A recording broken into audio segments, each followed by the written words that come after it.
Well, welcome to Try to Disagree, where we discuss triathlon topics and debate these triathlon topics and their merits. And today we're going to be talking about fasted training. That is training without eating anything beforehand. Yeah, before we get to the topic though, remember you can leave your suggestions for a topic for us to debate next week in the comment section down below. We also do Coach's Corner, where we answer all your training-related questions. Use the hashtag GTN Coach's Corner and leave it in the comment section below this video or any of our videos. And next week, we could be answering your triathlon-related questions on our other Coach's Corner. Okay, fasted training. First, let's explain what it is. Yeah, as the name suggests, it is training without fuel, fasted training. Now, that doesn't mean simply not eating fuel for 2 to 3 hours before training. It's actually more like 10 to 12 hours prior to training, and obviously during the training itself. Now, obviously, to make this feasible and most practical, it's best to do this first thing in the morning, so having fasted during the evening, overnight, whilst you sleep. Yeah. Now, it's quite simple. We need to pick a side, either discuss why you should do it or the pitfalls of doing fasted training. But we really are going to have to try to disagree on this one because neither of us are for fasted training. In fact, both of us are highly reliant on our carbs and to get through any of our exercise. In fact, to get through pretty much anything in life, we need our carbs. So we're actually going to have to try really hard to disagree. Yeah, we're going to be... To make this some sort of debate, we're going to be testing our high school debate skills a little bit. So I think we need to pick sides. So I've got a coin, I'm going to flip it. I'm going to go heads, if that's all right. Okay. I lost. So what? You are for fasted training. Okay, here we go then.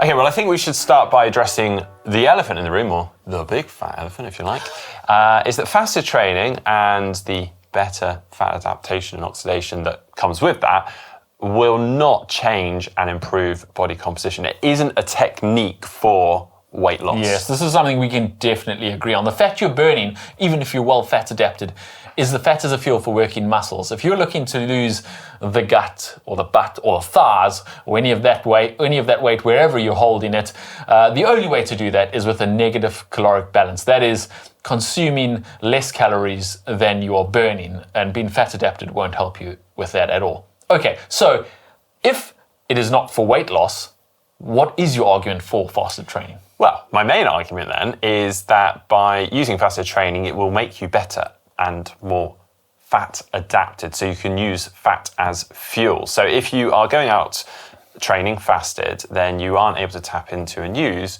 glycogen as fuel, and therefore your body has to rely on fat as fuel. And by forcing it to do that, it makes you better at using that, so you become better fat adapted. Well, yes, that is the theory, and on the surface it makes sense. But I guess the first question I have, the first of many, is why? Why do you want to be better at burning fat while you exercise? It is well known that at slower speeds, your body gets most of its energy from fat as a fuel source. Everyone's body does this naturally. But as you go faster and faster, your body becomes more reliant on carbs, for good reason. Because carbs release their energy a lot quicker than fats release their energy. Your body can provide the energy it needs up to a certain rate from fats alone. And beyond that, it has to get the energy faster, and the only way it can get the energy faster is from carbs. So it slowly shifts to more and more carbs, providing that energy as you go faster and faster. And the point of racing is to go as fast as possible. Yeah, and I totally understand that, but that is where my main argument comes in, because by becoming better fat adapted, we can increase our speed or the effort or the pace that we're going at, and become better fat adapted. So we're actually able to tap into those fat fuels. So as you've mentioned, breaking down fat and using it as fuel is a longer process than with just glucose. So if we can improve the efficiency of doing so, we can start to go faster, still using fat, and therefore that means we are less reliant on gels, food, glycogen, and our fat reserves and fuel that we have readily available as fat is more or less unlimited, even if you're skinny. Yes, but you still not be going as fast as you would be if you were also getting some energy from carbs. So if you were at 70% fat and 30% carbs, and then you improved it to 80% fat, 20% carbs, you still wouldn't be going any faster. You just maybe have to eat a little bit less, right? In fact, it has been shown that athletes who do fasted training and improve their reliance on fat don't go any faster. They literally get no performance benefit from it. They shift the caloric balance from slightly more fats and slightly less reliance on carbs, but for zero performance gain. They don't go any faster. Yeah, but actually a lot of those studies have been on shorter events where higher intensity is required. And actually, there's such short events that running out of fuel isn't really an issue. Whereas we're probably more focusing on the longer endurance events, such as an Ironman, where obviously we're working at a lower intensity, whereas we can use fat as fuel potentially, and you can become better and more efficient at doing so. And if you can delay that need for fuel and you bonking, then there's a big benefit to that. And that's not to say that you're not going to get, going to get through the whole thing just using fat as fuel, but if you can delay it as much as possible, that is a huge benefit. Yeah, and they all sound like good things. And this is actually as far as most athletes get when they're researching this. And then they jump into fasted training with the kind of obsession that only a triathlete can summon. But there's actually more to it than that. So let's dig a little deeper. Firstly, why will you run out of fuel in an Ironman? I mean, it isn't a starvation race. You can carry and eat as much fuel as you like in it. I'm going to circle back to that point. But first, I want to talk about the dangers, because when you start exercising in a fasted state, your body doesn't have any fuel. So it scrambles around to get that fuel for those first few minutes of exercise. And because there's no carbs and because fat takes a while to mobilize, it initially turns to protein. And of course, because you haven't eaten for 10 to 12 hours, there's no protein circulating in your bloodstream. So you're talking muscle breakdown, which is going to extend recovery. Yes, but that is only for a very short period of time before actually then the fat's mobilized and starts to use.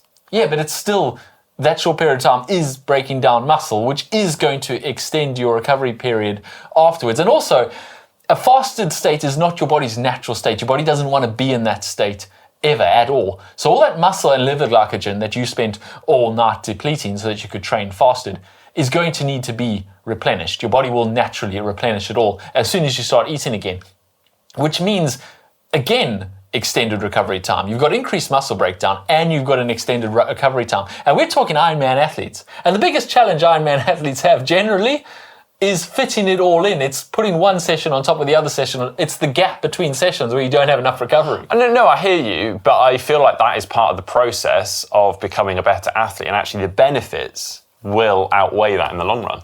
Well, that is the next point. Extended fasted training can actually decrease your body's ability to absorb carbs. It can lead to less carb transporters in your gut and slower gastric emptying while exercising. Yeah, but it comes back to the main point. You don't need to, because the fuel will be coming from fat. Yes, you do. Even the most fat-adapted athlete in the world still is going to need some carbs in order to race well. And yeah, you could argue that if you're doing ultra endurance events, you'll never get to that intensity where you need carbs and you can just use fat the whole time.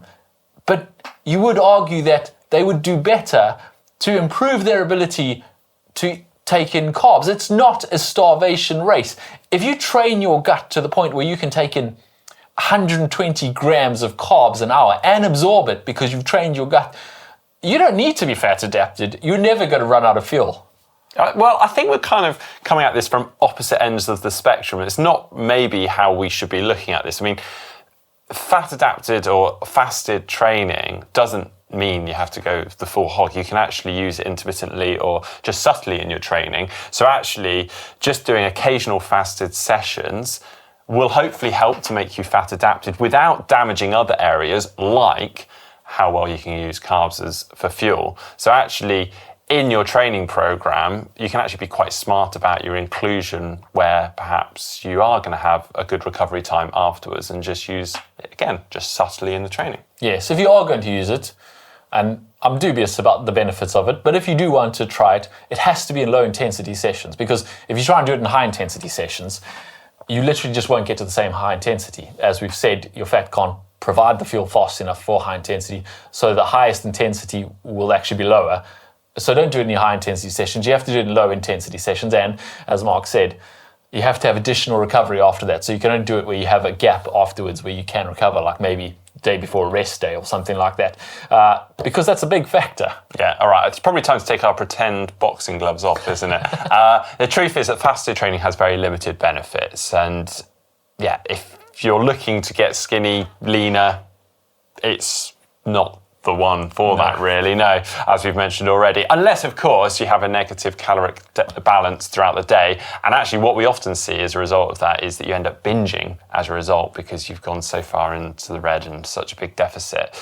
And well, the performance benefits are, as I said, fairly limited. If you're looking to perform at a high level on race day, I'm not convinced personally. It might subtly improve your carb preservation in long, slow, ultra events, but it also might not. And it might also affect your recovery, as you have quite rightly pointed out. So, yeah. Well, if you've enjoyed this discussion, leave your comments down below. We'll be interested to hear your thoughts. Have you tried fasted training? Also, remember to leave your suggestions for topics that we might debate next time. And of course, we do want to answer your own questions about triathlon training. It doesn't have to be about fasted training, but absolutely anything. Use the hashtag GTN Coaches Corner in the comment section down below. We hope you've enjoyed this video and it's got you thinking about your training, and hopefully not got you going out fasted.